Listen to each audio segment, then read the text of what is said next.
Hello there, this is Jack, and welcome to the Golden City Project. Today I'll be covering a couple topics regarding the project's basis in reality and some of the current plans for Stage 1 development. If you are new to the project, I highly recommend that you watch my first episode because it lightly covers just about everything you need to know. Before I begin, I'd like to go over the topics that will be covered in this episode. The first topic will be the major topic about company towns and how this theoretical city could realistically come to life. After that, I'll talk a bit more in detail about the layout of the city and how the traffic should cleanly flow. I'll also talk about the location of a major transport hub, where the city's water and power would come from, the refined land purchase plan, which would be the most advantageous way to get this city set up for success, and at the very end, I'll cover the urban planning contest, where you and my other viewers would get a chance to develop a certain section of the city. That's it for what I'll be covering today. If you'd like to skip to certain topics, just look in the description below. Also in the description are links to the Steam assets and collections that I'm currently using. So, starting off with company towns, they are towns that were established under the purpose to house workers for a specific job or company. This meant that the entire town was typically operated under a single organization. Now, the reputations for these company towns were typically bad because most of the time they provided poor quality housing and little to no lifestyle options.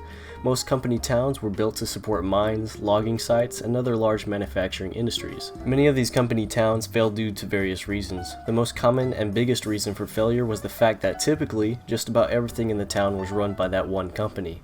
So when that one company failed, the town came crumbling down. Sometimes the company never failed, but just completed its task. This left the remains of a town without a provider of jobs, which typically turned the town into a ghost town. Occasionally, these towns did survive failure, or never failed in the first place, and are still here today. Some of my favorite examples of still standing company towns are Boulder City, Hershey City, and Celebration City, which I will now cover. On the spectrum from basic company town to model town being a dream city, Boulder City sits far on the left as a pure example of a company town. It was planned by the government to specifically house workers for the Hoover Dam's construction. The early years of the city were filled with a couple problems though. The originally optimistic and clean living city plan was refined to be more money efficient, making it less appealing. Social classes were segregated by placement within the city, and commercial development was very restricted and regulated. No schools or hospitals were initially built, as residents were expected to travel the 33 miles to Vegas for those services. I remember reading this, but I can't find the source. But at one point, mobs from Vegas were a threat to the city, and the city ended up becoming a gated community for some period of time. A few other smaller problems existed, but the city today is a really nice retirement town of about 15,000 residents. Thankfully, a committee had been created to limit the expansion of the city and to retain its small town, comfy feeling. The next and my favorite company town example is Hershey, Pennsylvania. On the spectrum, it sits right in the middle of company town and model town. It was created by Milton Hershey to house his workers for his chocolate factory. Rather than construct the typically faceless company town with row houses, he built comfortable single-family homes that people could either rent or own. The streets were lined with trees and nice lawns, and inexpensive public transport was created to carry his workers to and from work.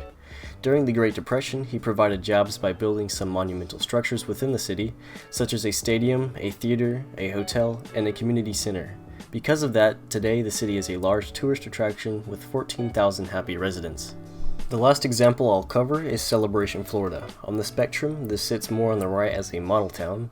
In the 1990s, the Disney Development Company bought 20 square kilometers of swampy land and turned it into a city. I don't quite like this city that much for various reasons, but it was important to cover the city so that I could point them out. One point being the cost. The project was estimated to be at a whopping $2.5 billion.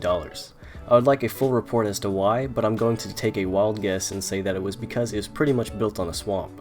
Another reason I don't like the city is that it was modeled after the American ideal in the 90s, which was basically just urban sprawl and urban planning from the seat of a car. There is no high-density zoning present in the city, and commercial centers are tightly clustered and separated, forcing residents to drive. The current population is 7,000. Now I'll talk in more extent about Hershey and why it's my favorite example. Regarding the most realistic scenario for my project, Hershey's story most closely fits. After Milton Hershey made it big on a caramel factory, he searched for the site of his next company. Rather than the traditional urban locations, he looked towards his birthplace, where he already owned some land and dairy farms could readily provide fresh milk. I believe he purchased an additional 36 square kilometers, but again I can't seem to find the source. Then, like I covered earlier, he began construction of a model town for his company workers. Now, in my first episode, I said that the scenario for my project was that Elon Musk, also a self-made millionaire, decided to move some of his companies to Northeast Texas and build a model town. Now, I've changed that up a bit to fit Hershey's example more closely. Let's say some guy who is a local to Northeast Texas gets lucky with his first business idea, and it gets bought by Google or something. He now has a good bit of cash lying around and invests it in other companies and starts a couple smaller businesses. Over time, he becomes quite the self-made millionaire, sponsoring green projects, exploration of space, and improvement projects for all of humanity. He has more business ideas and begins their planning. In order to find cheap land for his new company's sites, he looks to the land of his childhood, just like Milton Hershey. With his theoretical money, he expands his current ownership of property in the area to quite a large size. A rather oversized, very rough estimate for area of purchased land would be 34 square kilometers, again similar to Hershey. And after that, the city is developed as a modern, green, model/company town. It is called the Golden City Project.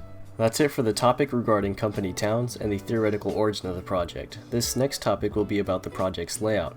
Now, I did touch a bit on the layout design in my first episode, but not to the extent that I will now. As you may see, the city layout creates 4 centers, each serving a specific purpose. The main center is the one that provides the starting point of the golden spiral and 10 radials in which the other 3 points line up. At this main center will be an obelisk, to be seen from all other points, and will be the focal point of the city for local residents. The center will be built as a car-restricted, walkable, bikeable, beautiful area that provides the city with a feeling of culture and warmth. Outdoor and on-street dining and shopping will be made possible through the restriction of motor traffic, and in the very center, around the planned obelisk, will be an open area that can host large festivals. As you can see right now, the area is being used to host a farmer's market where local produce is sold at fruit stands. This loop around the center allows car traffic to easily navigate around the center while restricting access to the center. Currently, the second point along the golden spiral is hidden, as that area is being saved for second stage development as a decently sized university. Continuing along the spiral, we meet the third point, which is planned to be a large commercial and recreational hub in third stage development. Atop this point will be a great mall and convention center building with rooftop gardens, lots of natural light, and other pleasing and magnificent architectural features. This large building at the center is directly adjacent to the planned large transport hub, which I'll get into later. The building is also directly adjacent to the planned amusement/theme park for third stage development. The third point will see the most tourist traffic and will be the general area in which people enter the city. Again, I'll get into more specifics in just a little bit. The next and last point is still under planning. My current and flexible idea for this point is for it to be a large residential park with a museum or modern library that residents in the area would want to use. Maybe instead it will be a building like the Simmons Center in Duncan, Oklahoma, which serves as a public sports center. I'm mainly looking for a building that would fit nicely in the park as a focal point to be seen from other points, and as a place local residents would want to visit and use. Another sort of center that may come to exist is right here, where a planned very small transport hub will be built in order to pick up local residents of that area. So next in the layout of the city are the roads. As you can see from this road map, there are currently roads extending from the radials of the 4 points. Some of these roads are just placeholder roads to define the sightlines of the city. This means that the actual paved roads for car traffic might not line up perfectly with the radial and may be displaced to the left or right slightly to provide walking or cycling residents with a clean view of their destination. As for main arteries, there are currently 5 planned boulevards that connect each main point.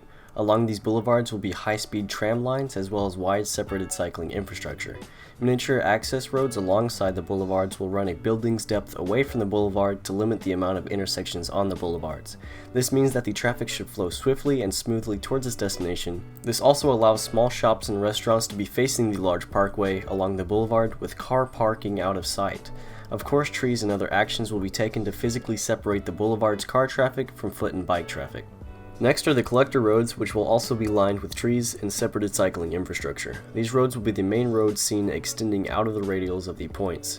These collector roads essentially break up areas into super blocks, allowing for pleasant and quiet streets within. Of course, inside these super blocks will be normal-sized blocks to make the city both walkable and easily navigable. Some local roads will be designated as bike superior, where the car is guest and is only allowed to go the speed of the cycle traffic.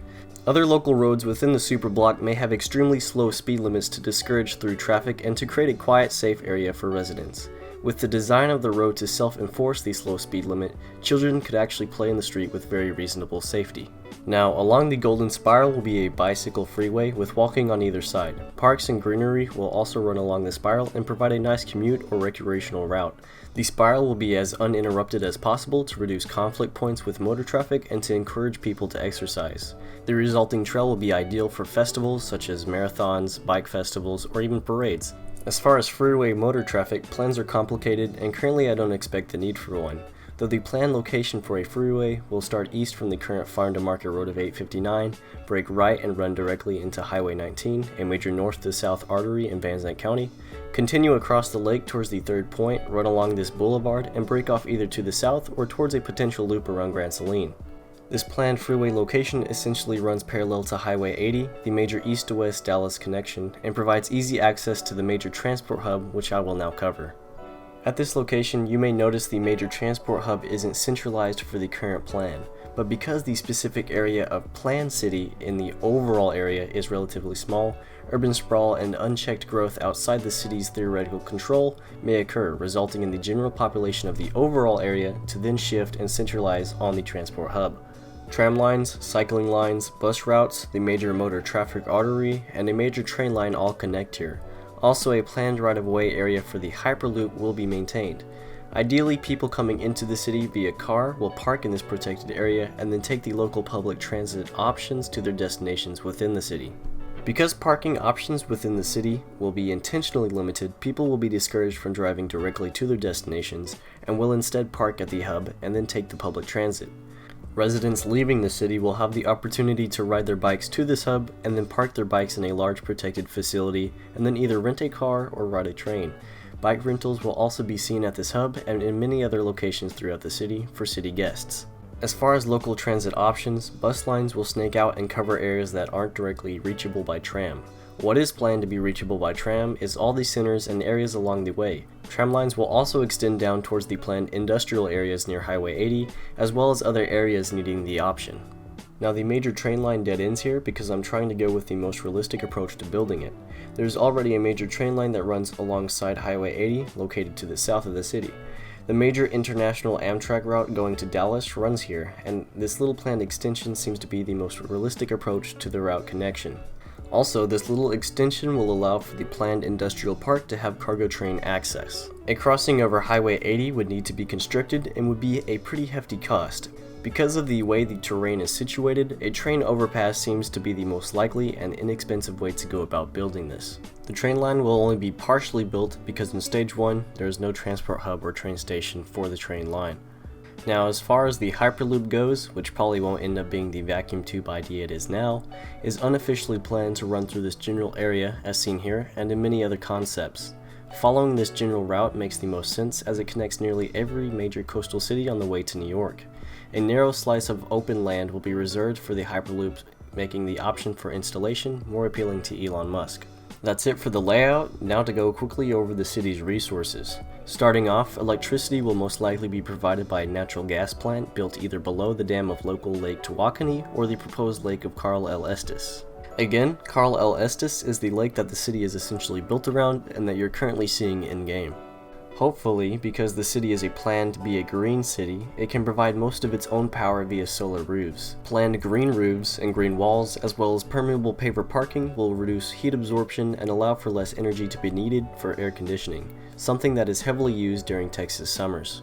Also, resource sharing systems between buildings within blocks or even superblocks will be able to reduce the amount of wasted energy. Now, of course, as far as water goes, the city has 3 pretty massive local lakes to drink from. A water treatment plant may be located at the dam of Carl L. Estes, and the sewage treatment plant will be below the dam.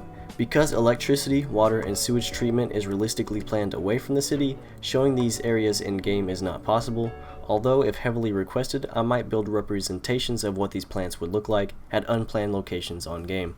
Now for the next topic, let's talk about the refined land purchase plan.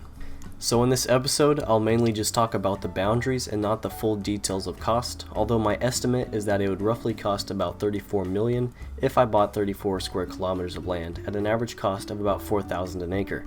I'm aware that when property is bought, sellers typically call off the deal if all the land cannot be bought together. I'm also aware that typically, the smaller the lot, the higher the cost per acre. That's why in stage 1, I have developed the land purchase plan primarily around these two factors. I got a parcels map of the local area and essentially based my estimated cost as if every time land needed to be purchased, the whole parcel would be bought.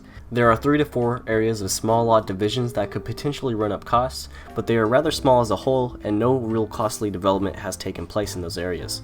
On those lots are mainly just cheap mobile homes temporarily occupying the lot until the homeowner gets enough money for a nicer house. This provides the potential for negotiations where the city could provide significantly higher quality housing for those homeowners at a relatively low cost for both parties. Now, there are a few really nice homes that have been recently built in the area, so in stage 1 I have left those homes/ranches untouched because realistically it would be very costly or even impossible to immediately buy their land. I will actually be recreating many of these houses and farms in stage 1 development. There is also this section of land that would probably not be purchased for the city as it is not very important, although I still included it to allow for a larger room of error in my land estimate calculation. It also compensates for the land that would need to be bought near Highway 80 to install the railway overpass and extension. I think that just about covers it. Now I'll talk about the last topic, the sectional development contest. So my idea for this sectional development contest is to allow for you, my viewers, to get a chance to directly influence the design of this city. Realistically, a project of this scale would be done by a team of urban planners and architects, and through this contest I believe I can help represent that within the city. It will also help the city progress faster if I get a writer's block, but for planning. Sometimes I just lose my creative momentum, and whenever I do, I have to come back later and hope I can think of something to do. With this potential contest in place, I might not have to worry about that. So now for the details of how this contest should play out. I'm thinking that I'll provide the details and area for development in this episode, then in the next episode I'll go over the best submissions and ask for a vote or something. And then in the next episode after that, I'll go over the winners and the development's recreation. I'll also provide the details for the next contest in that episode. Now the way I present the details may change in the future, but right now I'll start the contest off with these 2 development area options. In the description I have put a link to the image gallery of the development areas. The highlighted district is the contest area, and I also put down a 10x10 unit grid so that you can get a better feel for the size. If requested, more screenshots and details can be shared. So development 1 can be completely commercial/leisure area, although a few buildings for high density housing is preferred. At this point in the city's development, no buildings are to be built more than 6 to 8 stories. All buildings need to be nice and clean looking and contemporary. Office buildings are also good, but mainly it's just whatever looks best. Also for development 1, only small marinas for small boats of recreational purposes can be built. Because this is a small lake, no shipping is done via water. It is preferred that this development mainly just be a nice waterside area rather than another marina. Development 2 is aiming to be mainly a high-density residential area with 5 to 6 story apartment buildings. Make sure this area is broken up into smaller grids so that it is easily walkable. Commercial buildings and maybe office should also be included, commercial preferably being at the corners. The most northeastern corner will be directly adjacent to the lakeside park and artificial beach, so keep that in mind. Like Development 1, try to use nice, clean looking buildings. A themed architectural style is also optional for this area. Now as far as submitting your ideas, it can be done many ways. You can either recreate it in-game with the details provided, or you can hand draw a plan, or even just submit your idea verbally. I will then do my best to recreate the winning idea, and the winner will get a shout out in the video covering the recreation. The name of the area can also be chosen by the winner. Well, that about wraps up this episode. Thanks for watching till the end. I'm not going to beg for likes or subscriptions, but they do help and encourage me to put more effort into these episodes, as I wasn't even initially planning to make videos about the project. In the description are links to just about everything I covered in this episode, so if you want to read more in depth, please look there. Thanks again for watching. I'll catch you guys in episode 3.